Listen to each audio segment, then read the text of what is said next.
Aaron, welcome. How are you doing?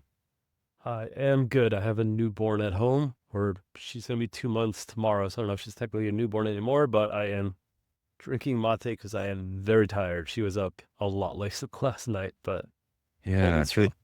feel your pain. I have a 7 and 3-year-old, so I'm past that stage, but that's a definitely difficult phase. But thanks for so much for being on the podcast.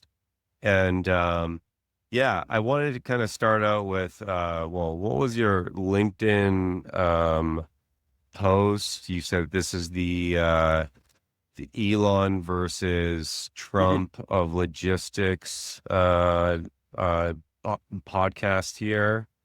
So I'm curious on who's Elon and who is Trump in your eyes.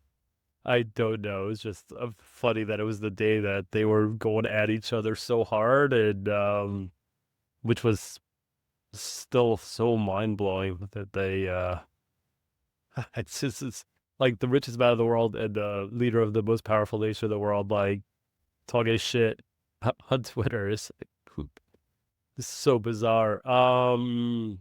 So yeah, I don't know. What do you think? Who's who? I guess you're gonna say I'm Trump. I'm sure you're gonna take the Elon crowd. Yeah, obviously. I'm working with robotics and stuff. Yeah, of course. That makes sense. But tell me Anyways, about the. I'm mostly here to learn about your business. I want to understand. I know last time we spoke, yeah. you want to like fully roboticize stuff, but what? That's been a few months. I'm curious where you're at right now. Well, let's start at the beginning. Let's start at who you are for listeners, what you started first. I know you started an e-commerce company that turned into a fulfillment center. Then you started a WMS system, and that has really been the thing that's been taken off. You also have a sister or a subsidiary company, LVK, that basically does the fulfillment. I love for you just kind of walk through your like entrepreneurial journey, and how you kind of got here. Yeah, let me speed run it. So, always doing stuff in, online to make money as a kid.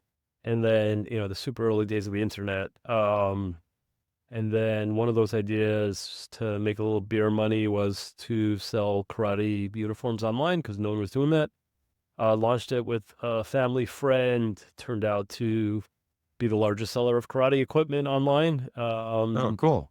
So dropped out of school, ran that, and then Dropped industry out of which school? High school Stevenson or post-secondary? no college. College, Steven I yeah. was in Stevens Institute of Technology, engineering school for computer science. Yeah. Uh, and then great financial crisis was really rough on the industry. Everyone took a big hit, so we were Hmm. making good money. Then that was really tough. And then Brazilian, UFC was growing, Brazilian Jiu Jitsu was growing. Joe Rogan was like really promoting Jiu Jitsu. So we pivoted and then made the uh, largest and most profitable Jiu Jitsu online seller. So did that for a couple of years, Through few direct to years. consumer? Yeah, direct to consumer. Yeah, we made our own brands. We had a flash sale site. It was just at the time we were pretty strong. We were the largest one in the industry. The company still exists. I still do Brazilian Jiu Jitsu, Hmm. but then I wanted to go back to my engineering roots instead of Right. sort Right. of the apparel thing. So started ShipHero as just warehouse management software for Shopify brands. So we were Yep. like Shopify iOS, and did that until 2019. We were the software behind Shopify fulfillment network. Hmm. Was pretty frustrated with some of the things they were doing. I was like, we can do this better.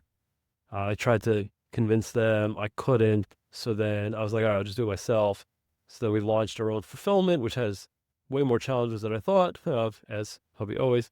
And then now we later spun that out to be LVK. It has its own CEO. It runs independently Hmm. now under Maggie Barnett. And then I run the warehouse management software, which is used by uh, a lot of 3PLs. We're in probably about 1,000 buildings in North America, mostly mostly North America, but we do at this point probably decent penetration in the UK and trying to get into Europe and stuff.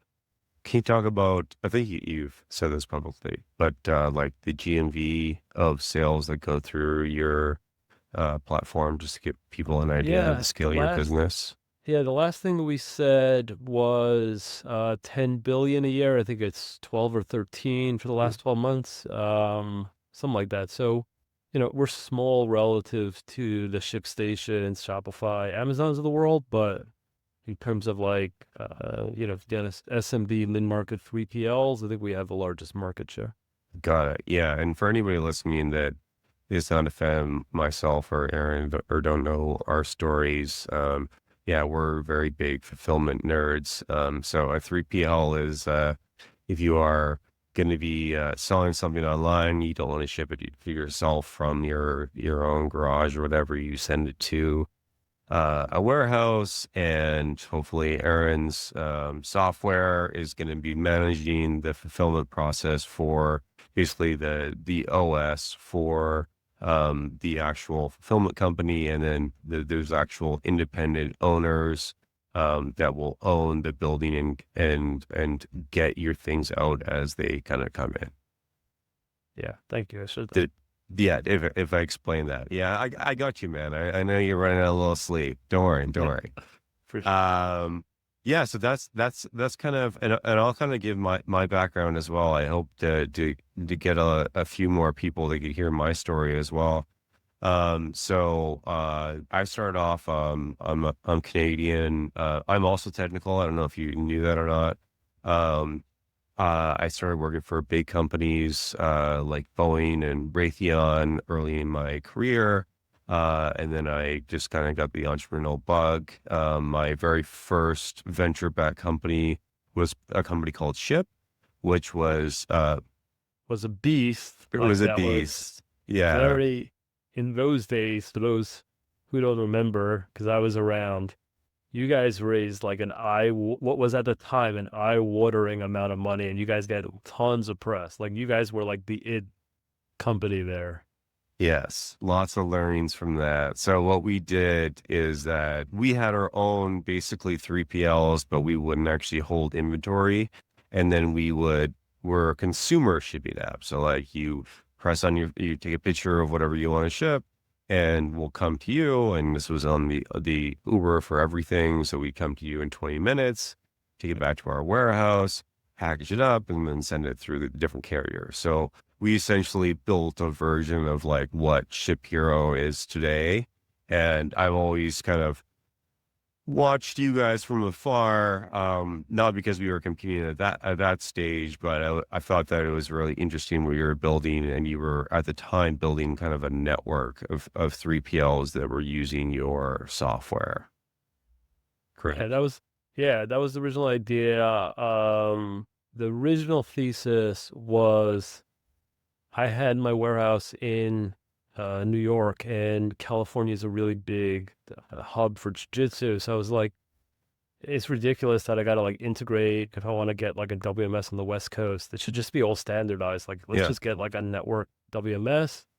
And Shopify loved that also because that was the idea behind Shopify Fulfillment Network. But it was never the killer app. What really seemed to resonate was just like, I need just good software that just manages all the workflows. Like, it was just the basics, blocking and tackling, not what I thought it would be, which is like, oh, this whole networked concept. And Right. Right. yeah, that was the Talk original talk thesis. talk about some of the incumbents that you have kind of faced for all new entrepreneurs looking to displace an old industry. Yeah, what was that one? They were bought by, I can't even remember. Something, I don't know. There was someone who had raised I'm Even blanking on the name. even talk about like the super old school ones. Well, I mean, the dominant WMSs are still in Manhattan, Mhm. Blue Yonder and Corber, and those really own the top end of the market. Manhattan is, $1 billion a year in revenue, serve, mostly the Fortune 1000, it's a couple of $1 million to start usually. Mhm. So they're, mostly on-prem. So there's a lot of that. We were really going up against them. We were going more against smaller players There's so many, but I just remember this one. I wish I could remember. Stitch Labs. I think Stitch Labs was it. Yeah, I remember them. Yeah, I remember we never got funding until Yeah, six so you years in guys or are something. bootstrapped, right? Yeah, we bootstrapped for the first 6 years, and I had one famous VC. I won't mention his name, who's a pretty Please. big What is jerk to me. what's his name? I'll, What is his I'm not name? gonna. I'll just save it for the book. Um, What firm? no, I'm not gonna. I don't even know which shirt. It's just the. I don't know what firm he's with anymore. But anyways, I'll save it for the book. But for the most part, people didn't care. I was shit at raising money, and I do remember one person being like taking a look, and then um, on the second or third meeting was like, "These guys, Stitch Labs, they raised 25 million. They're so far ahead of you. Like you got no shot." And then they got Aqua hired by someone else for nothing, and so there's a lot of I definitely don't believe the like, "Hey, someone raised more money and they're ahead" sort of thing. Like it doesn't matter. Um, and then I mean we've been told we're behind so many times. I mean Extensive was way ahead of us. Extensive was way ahead of us, serving the same They're customer. a newer WMS system. Probably they Yeah, were started after you guys, right? I don't know when they were started, but they definitely like they raised a lot of money. Yeah, They had some good names, and I mean they were a better system, a more complete system for sure in like 2020. right. Um, and I think they haven't evolved over the last 2 3 years, and the product's pretty static. And Hmm. it's about the velocity of improvement, not where you started or where you were a few years ago, and now like they're getting lapped not just by us, by other people. And yeah, so I think when it comes to like funding and early stage stuff, like as long as your velocity is good and you can stick around long enough, like you could beat basically everyone. Like I mean, even Shopify. Like when we started, Hmm. we worked with Shopify in 2013, and I Do you told want to take us through a history lesson of Shopify fulfillment? I had sure. I think I'm allowed to say that. All it's been a while. But when I started with ShipHero, we integrated with Shopify. That was the beginning. And we were only on Shopify, and they had an app store, and I submitted the app to the app store, and this guy reached out to me personally, and he's like, "Hey, I don't want to put this on my Shopify email, but like what you're building is for bigger businesses," and it was still pretty small at the time. They're like, "It's for bigger businesses. Those guys are not on Shopify. We really serve the really like mom and pops. Like Mhm. you need to integrate with Magento." And I was like, I tried to integrate Magento, like their APIs all over the place, the versions, like it's really crappy. I'm like, I'm still gonna stick with you guys.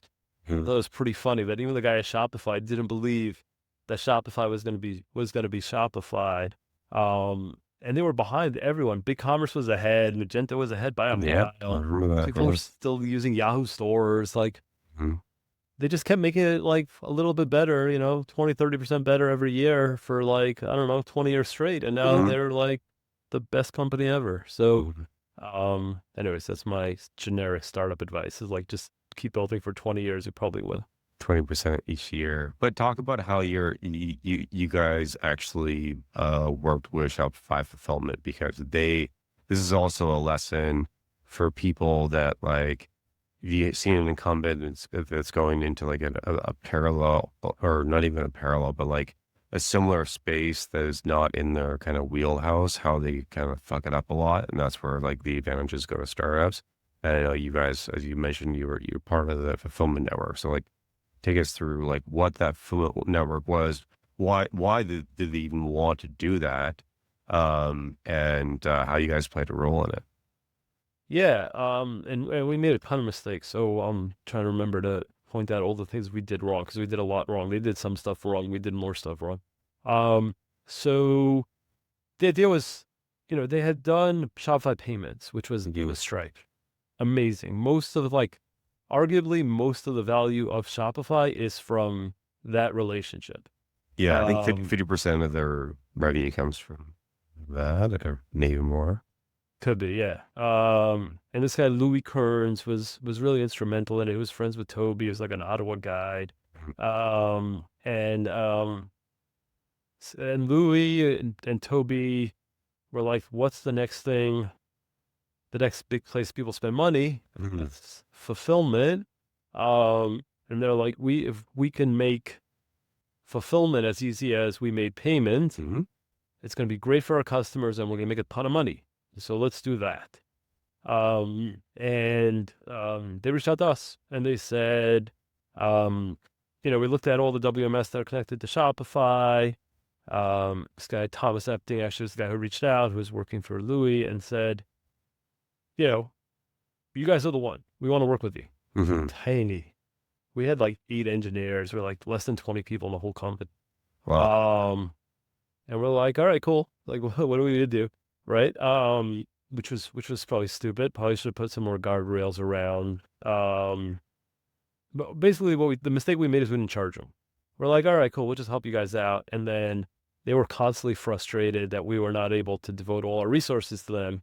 And then we were like, but you guys don't pay us. So like, we need to make money from people that pay us. And that went on for way too long. And I should have pushed that harder. And And uh, this is probably more of like the bootstrapper in you versus the VC backed company, like that other people would be like, yeah, we'll do anything for free. It's fine.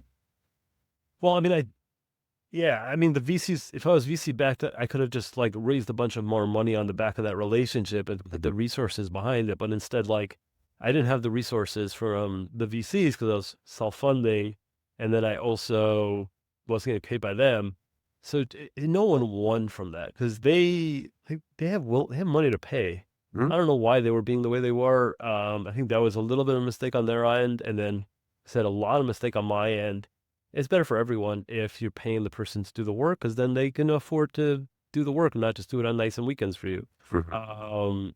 So anyways, we did launch with 3 nodes, one in Austin, one in Pennsylvania, and one in Las Vegas as the exclusive WMS. Like, we knew the day that they were going to announce it. Like, we got a phone call from someone saying, hey, it's going to be announced on stage tomorrow. We were invited there.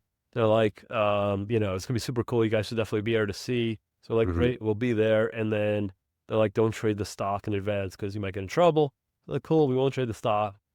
They announced it on stage. Stock went up like, I don't know, 1 or 2 billion, which at the time their market cap was way less than it is now. So that was pretty significant. They announced a bunch of cool things. Everyone loved it. They did not mention us on stage, which was really disappointing. Being that we had invested so much effort and not getting any money for it. We're like, Yeah. all right, cool. They're going to promote us. They did not promote us, which was also a bit annoying. But yeah, and then they approached us about buying us, and we didn't sell, and we continued to work with them for I've told basically they bought Deliver, which was but not exclusively, or exclusively for the first couple of years, Mhm. and then they opened it up more broadly, and then they bought Deliver for $2.1 billion, and we lost that contract. So that would be the end of the contract. Got it. Yeah, Uh, and just to summarize, I think that Shopify saw like a part in their offering that they were not competing with, which was like the prime shipping, and that's what they wanted to do. So like, if anybody doesn't know, 3PLs typically, like, most brands will work with a single 3PL, and that means that you'll get like it's like, I don't know, what, 3 to 5 day service at yeah. max to, like, on average, your transit times.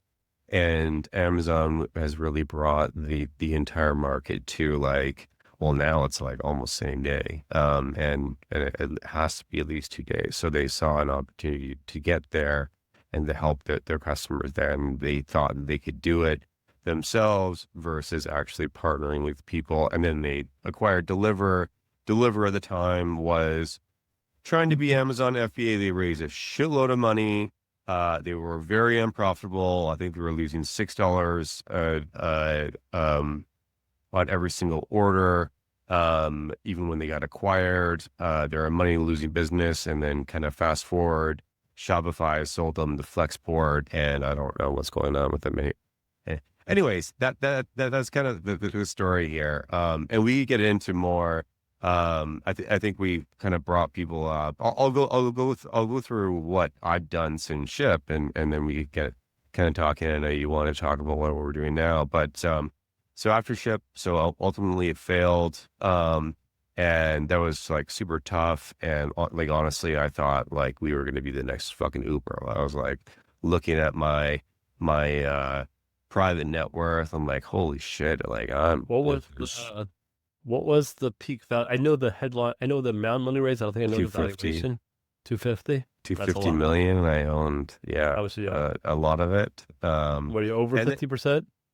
not quite, no. Okay. And yeah, and obviously that is going to hopefully continue going up and up. And you see the Ubers and Airbnbs and all that. So, Did you take uh, any secondary out of that or no? no, I didn't actually. And I've told the story before. My co-founder, he took 13 million off the table. I took nothing. So, I was I was like you. I put yeah, more in than I took out. So yeah, yeah. yeah, that's story of my life. And so that failed. But I wanted to like the way I view startups is like, I don't know, they're really fucking hard. And like, if you have some sort of insight into an industry, my personal preference would be like to continue going down that route versus going after the next greatest trend. So the next greatest trend would be like AI right now.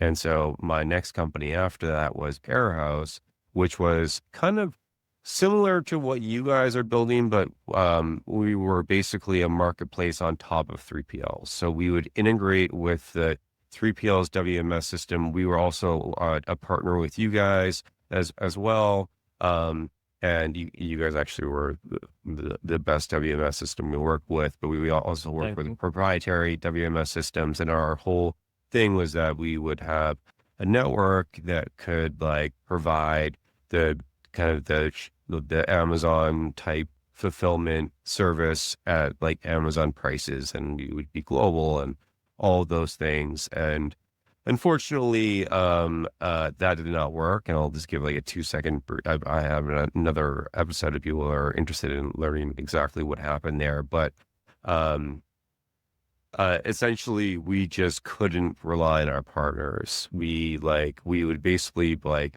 put our name on front of it. We would be like all of the software, and then like we would be the in between layer in between these different 3PLs. And so you have a problem, you come to us, then we got to go to like the actual like the warehouse team to figure it out. And we would have ultimately our demise would be what was like we had concentrated customers. So we had quite a few very large customers. We were doing like $10 million in ARR, and we're growing at 300 to 400% year over year. And that sounds great, except when you lose your top three customers, and that was like 50% of your revenue. And it was because the warehouse management team, they were fucking up. And that's what we continue to see is like, you cannot rely on the team if your brand is out there. So like they would not, would have a GM that would churn, and then the entire warehouse operations just goes to shit for 3 to 4 weeks. And then people blame us because we're the person that facilitated all that. And so we couldn't overcome that. And then that company folded as well. So kind of 2-time failed entrepreneur. I look at that as a good thing. I think you learn a lot, but also I wanted to continue going in this space because I think I know a lot of like the uncovered like secrets of this space. And I think that to be successful, you got to do anything you possibly can. You have to have some unique insights. You have to have some like chips on your shoulder. I definitely have like two. I think the Shyp one was definitely bigger than the Airhouse one, but and so we decided me and my co-founder Scott, who worked for me at Airhouse, decided to start Cytronic. And that was really to remove the pain points that we saw with Airhouse. Airhouse, we saw really great software, like similar to you guys' WMS system, but we didn't power anybody else's warehouses. But we then wanted to actually own the actual facilities. And so that's what we're doing. We are literally a 3PL. But the problem with being a 3PL is that you have a lot of costs. You have a lot of people and all of those different things. There's a lot of temp workers. And we were just looking at a lot of the industry, and especially the robotics and the AI, robotics AI industry, and just seeing how like the costs of everything have just like dropped dramatically. The throughput has really increased dramatically. And there's just a shitload of integrators that are between the manufacturers and the actual warehouses themselves. And these warehouses are not tech savvy. They'll pay $2 to $5 million to get some automated thing in there that they'll get a payback from that for like 5 or 10 years down the line. And we were just like, yeah, I think that if we go bare bones, we build all the software ourselves, we go directly to the actual brand, and we keep an eye on the payback of the robotic systems, and we either build or will buy the different robotic systems and integrate them into a single platform, that ultimately solves the entire problem that we're both trying to solve. Is like we're trying to get Amazon speed and cost fulfillment to all of these other direct consumer brands. And so that's kind of what I'm doing now, the long-winded version to your very first question. Yeah, no, so yeah, so I think I understood that. There's definitely a big difference between sourcing the stuff yourself out of China without the software versus buying it in the US or from a European company, and getting delivered here. Yeah, 4x the price or so. So 100% aligned on that. Um, but it's hard to you got to get pretty big to be able to amortize all the development costs and Wait, are integration you costs. critiquing my company idea? I am. Is that That's what all you're I do. doing? Okay, all right. That's my only thing. I Come only on, know how to bring it like on, bring it on, bring it on. I Come only know how to on. critique. This is No, supposed to be spicy. You really yeah, juiced up your LinkedIn network. Come on, let's make it come at me. yeah. No, I want it's just let's get some dialogue. I want you to push back. Tell me where I'm wrong. So, um, yeah. So, like, how do you make it work at the, you know, at a large scale? We all know that works. Like, Amazon is the largest scale fulfillment company and also the best robotics company in warehouse robotics. So, like, clearly at scale, doing your own works amazingly well. Problem is, how do you get there? Like Amazon, I posted, earlier that, Mhm. so you commented, Amazon started, they didn't even have packing tables for their first peak season, right? And what they did is they like kept biting. They had so much revenue coming in, and they were losing a lot of money on fulfillment. I mean, at one point they were losing like $1 billion or more a year on fulfillment, and they kept adding the robotics. They bought Kiva, and they kept growing it and growing it and growing it. Wait, what other robotics did they add other than They Kiva? bought Kiva, right? Kiva Yeah, robotics and what like other Ultra. things did they add? I mean, they have like Zeus and like they have a Yeah, whole bunch of now stuff. they do. Uh, I'm just bugging you. I'm trying to say that they really did not go down the automation path. well, I mean, they built their own, right? They did definitely built a lot of their own. They built a lot of their own tech. Like they use like third party buttons, but like they seem to develop their own packing stations. Like they did a lot of development, which is like what you're doing, I think, right? Like Mhm. find the vendor, integrate it yourself. So like I'm 100% on board with that model over like an extended period of time at scale. Where I question more is like the short to medium term, where it's just so expensive to pay for engineers and do all the work, do all the QA, do all the testing while your competitors are like, their end state is not as good as yours, but right now they're just paying like a few $1,000s a month for software, maybe some very light automation, some conveyors, some lights, like real simple, Mhm. simple stuff. And how do you make it to like without raising a ton of money? Like how do you make it to the other side of that? Well, to be clear, the first point, I think that's one of the things I'm good at is raising a bunch of money. But a big lesson that I've learned over the companies that I started is that you have to have your economics solid before you raise additional capital. So seed capital is like one thing versus actually like raising an A or B or something like that. You have to really figure that out. So like for a business like ours, it's going to be like, how quickly can we fill up a facility? What is the initial CapEx investment? What is the payoff from the profits of those ramped up customers? All those things need to work. And to be clear, it's a theory that I have that I think that costs have came down enough and in the robotics industry. And also we're building a robotics team and we're going to be doing a lot of our still of this stuff ourselves. Like you look at a company, I don't know if you know the company Nimble. Yeah, when the FedEx gave him like what, like $900 million or something like Yeah, that. so no knocking them, but like it was started out of like Stanford PhD founder. I think they have the founder of Boston Dynamics on there. They're a 7-year-old company. They have 3 fulfillment warehouses. Very underwhelming. So I think that is like more like R&D, and also like they tried to develop too many things in-house.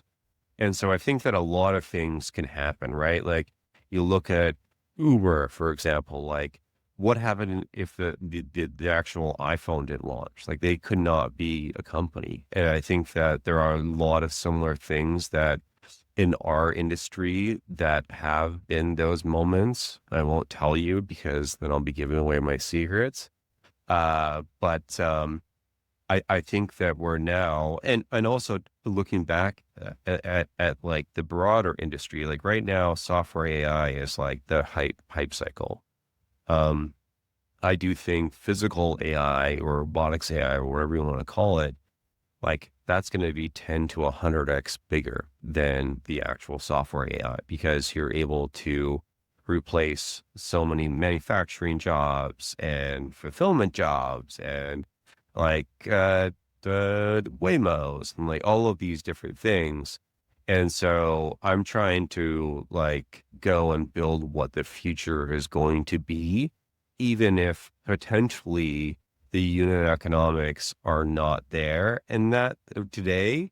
And that's where you need to kind of like you need to have venture. And that's what like the chat GPTs are doing right now. They're losing, I think they're on a 10, I think I saw Sam's tweet. They're on a $10 billion AR path this year, but like they're losing so much money, but like they are obviously betting on like the cost of compute is going to go way down and they're going to get more efficiencies in their algorithms and all that stuff. And so you need to, I think, especially as a venture backed company, you need to believe in a lot of those things, like, especially like as computers, like Moore's law, like all those things. But you can't be too late to this thing. Like if everybody's already doing it, you're too late. So you got to kind of catch it at the right time. So that's kind of yeah, what my view on like why now is the time. Yeah, that makes sense. And I mean, I 100% agree that, well, I don't know, it's not exactly what you said, but, the ability for, like, if you believe that AI is going to radically accelerate, um, actually a great place to be as a services business because Always, software, always software is going to go to zero. Like, software costs will go to zero, software revenue will software go to zero. and like components, What do you mean components? like the actual physical components. So like the actual robotics themselves. Okay, I don't know if, okay, I got to think about that more. Um, Think of like AWS or like Dell Computing, right? Like think of how they have a bunch of third party like chips or servers or whatever, but ultimately there's so much competition in the marketplace that the cost goes down very low, or they will actually develop this stuff that's easy to do, just like Apple has created their own processor, right? right. But I don't know that that can necessarily, like, building software might go to, reducing costs by 90% because, engineers can be 10 or 100 times faster because AI can do most of the work. And software is not a high CapEx business, right? You can start a new software company and be up and running in a day. Versus like, if I got to make a chip, I got to invest a lot of money. There's permitting. There's just like a lot of stuff that's going to go into it. So, um, that's, which actually I think was why it's good to go into fulfillment is, um, your software company might get eclipsed by someone else who's going to do the same thing for cheaper, and then someone else can do it for cheaper and cheaper and cheaper, and like you're kind of not going to be able to make any money at it. Um, but that's not going to happen in the warehouse because it's actually really hard to scale up a lot. So there's not going to be like one company that's going to suddenly throw up, 10,000 warehouses. It's too Well, hard each just one look separate. at the carrier industry, right? Like how many large carriers are there? UPS, FedEx, DHL, like, and then all the international ones, USPS, right? Yeah, you can't own everything. Yeah, not even close. And fulfillment. So therefore, if you believe AI is going to accelerate everything, you can drive down your costs in the warehouse using AI and still have a defensible business because Mhm. there's only so many people who are willing to go start a warehouse, hire the temps, build the building. Like all those things just take time and money that most people are not willing to do. And they're slow. It's just slow. It just doesn't scale the same way as software. So I actually think it's a great place to be in an accelerating innovation environment. So like I agree with that. I think maybe I misunderstood. I thought you were trying to do, tell me if I'm wrong, like an entirely, like an almost lights out warehouse, which is like the Mhm. nimble approach, which to me seems too hard, like too hard to do in in a reasonably startup, in a reasonable time frame and amount of money. I mean, again, even Amazon, while they show you the videos of the fully automated Yeah, warehouses, yeah. yeah, very manual buildings where there's people in, order pickers going up and down 8 hours a day, and the only thing that's like nothing's automated, right? It's all like humans, which is so. Yeah, so is the idea lights out, or is the idea like let's pick some parts of the stack that we can automate, but like some parts are just gonna be humans because like we can't do I'll everything at the tell same you all time. my secrets here. So you may steal that for somebody else listening. But I'd say broadly, I think that you definitely need to focus on very specific use cases, and you need to say no a lot to customers, especially in like our industry, right? Like you can have a customer that is doing 10,000 orders a month direct to consumer. They have contracts with Amazon and Target and Walmart, and like those like our B2B shipments, and they require completely different warehouse operations that would not be the same as D2C. And so I think that you definitely need to pick what you're going to be best at, just as like any other software company has, right? Like think of how many slivers, and it's like, oh, this is the same thing, but it's like, oh, it's not. Like they do something a little different, and it's like focus on this one problem, and then hopefully you're the best at that, solving that problem than anybody else. And that's how I kind of think about it. Obviously, like the dream would be, yeah, a fully lights out warehouse that we could do B2B and D2C, and like everything works out great. But like I've also run essentially like human led 3PLs. I understand that like you just can't fucking do that. And so it's going to be a combination of both of those things, saying no to a lot of stuff, having humans augment a lot of the process, and then also leveraging the technology we either built or that we've bought to get the most utilization out of it. And how do you overcome the sales challenge? So like, and just to go back to like Airhouse, like you guys, like I think people loved your UIs and and I think we're probably you struggled and a lot of other people struggle is get get big brands to sign up, right? Like even though what you were doing was probably better than what they had, Yeah. convincing people to switch and finding the people they want to switch. And it's a tough sales business. So the best technology is not alone a guarantee of success, I feel like, in this business, but maybe you disagree. I actually don't. I do disagree. I earlier on in my career, I like with Ship, I thought like the best technology and the experience would always win out. I definitely don't think that anymore. I think that the like it all depends on the buyer. And like I've been on so like hundreds of sales calls with Airhouse, and like what it comes down to is price and how long it's going to take to get there, and like the reliability of the service. And then like the fourth thing would be the actual technology. And that's where we couldn't compete with the larger brands. You're right, because we did not have a differentiated service. Like, how can we be cheaper than one of these larger 3PLs or something like that? We just didn't have the network or anything like that. So I think that it's not all about the technology in certain industries, and especially ours. And it's about what the actual customer needs. So I think it's a combination of all of those. But I think in our business, the technology actually would sit at like, to me, ranked probably number four. So how do you beat, ShipBob, ShipMong, Flexport, whatever with the new business? It's being cheaper and faster.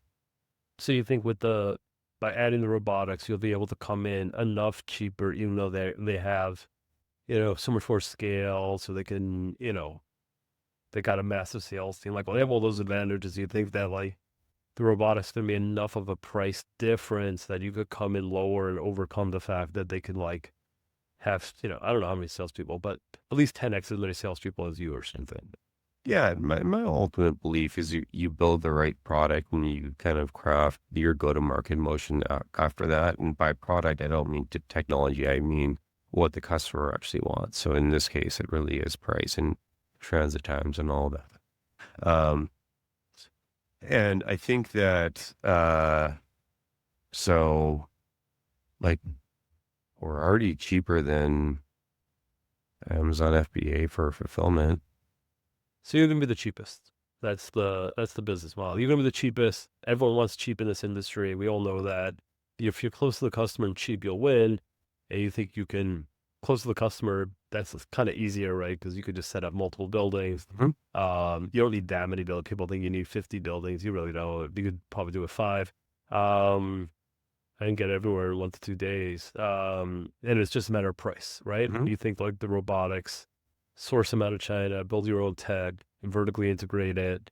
It's, vertical integration has been a standard startup way of lowering costs, right? Mhm. Like that's not a new thing, but it's a very effective thing. And that's the model. Come in lower price than everyone else, and everything else will fall into place. Mhm. You All right. got well, yeah, and also speed as well, depending on uh how many like items somebody has like distributed it through a network. Yeah, as you mentioned, like having five warehouses is totally fine. But yeah, it is like our sales pitch is going to be like we're cheaper and faster than Amazon. Why would you go? And like most of these brands today, they'll sell on Shopify, which they make a lot more money on if they sell directly, and they also get customer emails that they can then remarket to, versus Amazon, which they don't get any information about the customer. They can't remarket to them, and they also have to pay a 20-30% marketplace fee. So it's like, Even why more on wouldn't you average, want to I have like think. a central place that you just fulfill everything out of?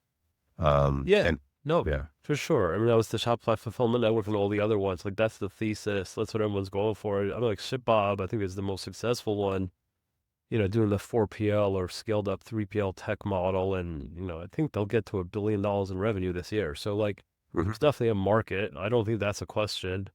The hard part is, like, making the numbers work fast enough, I think. But Yeah, that's yeah. my job. That's what I got. It's exciting. And Yeah. we're doing a different approach, much more incremental approach of like, how do we slightly shave, how do we use like very low cost hardware Yeah. to uh to reduce costs. So like we're like mapping all the warehouses or map all the bays in the warehouse, calculate walk times, reduce that, do some lights so you can pick stuff a little faster. Sometimes wait, sometimes batch, do a little fast. So very, very different approach of like highly incremental. I do agree with you on the, build your own is much cheaper. Like we build our own pick to light, pack to light, and keyboard and mouseless packing stations. So like Mhm. we source, like we design the CAD files, we manufacture ourselves in China, like Yeah. do all that, and our light systems starts at like let's say $150 a month, and you could just plug it in. And if you can plug in a couple USBs, you can be live in an hour. Versus pick to light and pack to light have been around for 20, 30 years, but it Mhm. was typically, at least $5,000 for the unit and at least $60,000 to integrate it, right? And now Mhm. it's just live for $150 a month. So I did Mhm. that by not partnering and just building it. So I'm 100% aligned Right. for sure. There's so much. I mean, I spoke to, we've done some robotics in the old buildings we own Mhm. a few times, and just like a simple cart moving robot, and then you talk to like the largest providers, and it's like somehow it ends up being like 40K for the robot, and you're like, but why? It's like, well, this and that. It's like, but it should be 40K. It's like it should be 10, and it's like, yeah, but you need to do this. So yeah, but it's also hard because you got to do all the safety stuff. You got to do all the integration work. Like there's so many pieces. So like, and then most of these companies are subscale. That's part of the reason they're so expensive. Is like, Mhm. you talk to these companies, they're like, oh yeah, no, we're super successful. We got like 4,000 robots deployed. I'm like, this 4,000 is nothing. Like, how many self-driving Teslas are there on the road? Like, I don't know, millions, and they still don't self-drive perfectly. Like, what do you 4,000 is not scale, right? So anyways, so those are my thoughts on Yeah, no, this, Joe. I get what you're saying. I definitely think that like myself being, and this is like a benefit for anybody like that wants to stay in the same industry, even if it doesn't like go through the hype cycle. Like I think that you learn a lot of things. You get a lot of contacts. Um, like as you like now, I've been in this like industry, like coming from like just like software engineering. Now I've been in the logistics business for like 13 years. Like the amount of knowledge and contacts I have and manufacturers and all that, I think that I have a leg up on a lot of the other people. And also, kind of the incumbents are not going to. So one thing I actually wanted to bring up is like, I'll even call out some of our partners that we had at Airhouse, like the Seacos of the world. Like they are not fucking innovating at all. They'll have like 8 different WMS systems and it'll take you 6 months to integrate with them, and their rates are still higher than like you going to like a smaller like one of your guys' partners. So like they're, and also like the EBITDA margins on those businesses, like look at GXO, public company, 3PL, like not very high. They don't have the balance sheet to invest a lot in robotics. And so I think that there's kind of a perfect storm coming. If you start with this is like greenfield versus brownfield. Start with it versus like just like adding on to it incrementally. And it's like, we're going to do this from the beginning, and this is what our mission is. Yeah, I mean that's always the debate, right? Is it better to have the existing business and just keep one step at a time, or is it better to rethink it from, ground zero and just build it the way you want it to be? I think both can work. I think it's more about like commitment to continuous improvement without,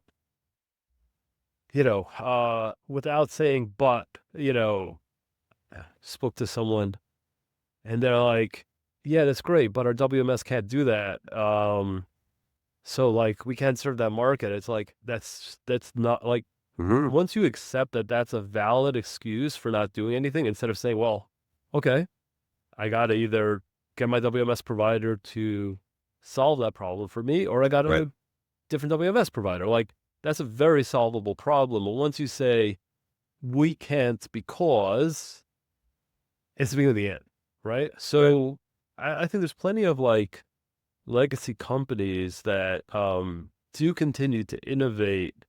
And it's super fascinating to me as a founder to like always like look out for like what's the because my company's not that young anymore, right? Like we're almost 12 years old. Got over 500 employees. Like we're not tiny, right? So it's like always looking out for like, hey, are we like, is this a sign that we're hitting the point of becoming that old legacy company? That's like, well, we can't because and I think that's the difference between the companies that survive for the long term. I think we'd all say that Amazon is still very innovative. As much as people might hate them for a million things, they are super innovative, and They are. they're It is impressive, almost I will say. they're over 25 years old, right? So they're older than Google. They still keep innovating, or at least they were up to a couple years ago. And but then some of these other companies they What get happened a locked couple in. years ago? Did the founder? Well, I'm saying like when Bezos Yeah. left, I don't know. We'll have to like see if that's gonna stop them. I don't know yet. It's too early. I think it's too early to say if that's disruptive or not. Definitely is. But anyway, yeah, the Seacoast, like I don't know their tech stack, but whenever someone says like that their tech stack is what held them back, it's like that's No, changeable. I feel like it's the entire management structure. There's another whole thing that like the chipmunks are kind of doing this of the world. They're kind of consolidating a bunch of 3PLs under their own brand name. And the problem with that is that you obviously have separate software systems, but then you also have separate management styles. And that's where it really, like, I saw that first hand at Airhouse. Like, when you don't control the management inside of the building, like that is how FBA is so successful in my opinion. And obviously you guys provide a service, but like I'm sure you could look at like some of your top performing 3PLs and they are way fucking better than the other like bottom oh yeah, like half. So I think that's where the difference is. I know we got 5 minutes left. I wanted to end on just some like juicy gossip or some shit or talk some shit to me or what do you got? We're competitors kind of here in this space. Obviously there's the we're in a worldwide market. That's why I also wanted to get you on here. I also wanted to I'm gonna try to get the ShipBob and all the other like the new school 3PLs on here and kind of just like talk bullshit. And because ultimately what we're trying to displace is like the old incumbents in the $1 trillion industry, and we still are just like the tiniest speck out of them. yeah. I mean, I think DHL supply chain North America, which is the largest 3PL in North America, bigger than GXO. I think their annual profit is larger than the annual revenue of any of the tech 3PLs. So we're all orders of magnitude off, and they actually a really well-run company. So while they've been around forever, and they have a very different business model. Contract logistics, cost plus. Right. It's a whole different business, um, but yeah, it's a massive industry with a lot of little players. Like my primary job is to sell software, so I don't feel like we're really competing. So like I'm just trying to sell software to 3PLs. There's like 10,000 of them. Um, and we've got I think we got, a decent share of them, but we've got like a ton of work to do. So maybe one day you'll decide that you want, additional software in the stack for the non-robotics parts or whatever. Yeah, I gotta Maybe talk you'll use offline with us. you because yeah, that's you guys have been doing this forever, and we built WMS systems before, but obviously you guys are a few years ahead of us. Yeah, if we could be helpful, I'm happy to be helpful. But yeah, I think of it on that side. if it's, we did our Insider Summit. I'm actually wearing the shirt from it. We brought together Yeah. about 100 3PL owners, Gobolt, which you probably Yeah. ran Remember up that. against. Hmm. They raised for like 140 million US or Hmm. something. Like they raised a ton of money. Some old school ones like J Group, Capacity, got everyone together, and there was definitely some like, hey, I'm competing with this guy in RFP right now, which is funny, but most of the people were actually super friendly and like happy to actually have a peer, talk to their peers Yeah. facing the same challenges and be like, this shit is hard. You're talking about GMs, like GM quitting is super hard. They're super important. How do you deal with sometimes angry customers? How do you deal with UPS pricing changes? How do you deal with what's going on with USPS? Because it's been very chaotic. TikTok, potentially getting shut down. Temu and Shein with the change of 321. So I think there's a Hmm. lot of stuff that are hard for everyone. And getting 3PL to get, I suspect when you get the CEOs of ShipBob, ShipMonk, some of the other ones, I think you'll find you got more in common than anything else, and that like everyone's facing the same challenges, and no one's gonna ever. I don't think anyone will ever have even 10% of the market. Um, it's a Which $1 trillion is, market, which is, so yeah, that's fine. We all will have a hopefully big business. And yeah, if you want to, anything you want to end on here, any notes or I expected this to be way more painful. So, thanks for the you thought I was gonna conversation. come out guns blazing and just I thought you were like, gonna fire away. I'm ready. I could take it. My hobby is Brazilian Jiu-Jitsu, so fighting is my is something I do for fun. Yeah, no, I appreciate the good conversation. Hopefully we'll get to meet at one of those events sometime soon. And yeah, I know you want to keep a lot of stuff under wraps. Early stage makes total sense, but I'm always very curious. I like to share, but I also like to learn yeah, about, yeah. what's working and what's not. So happy to share notes. Cool. Well, thanks so much, Aaron, for being on, and hopefully the people that our regular audience can learn something from Aaron, bootstrapping, and also I don't think we even mentioned this. He did raise a $50 million round, so he did go to the VC path eventually, and that's primarily our audience. But hopefully everybody enjoyed this episode, and see you guys next time. Thanks, Aaron. Thanks. Yeah, Bye.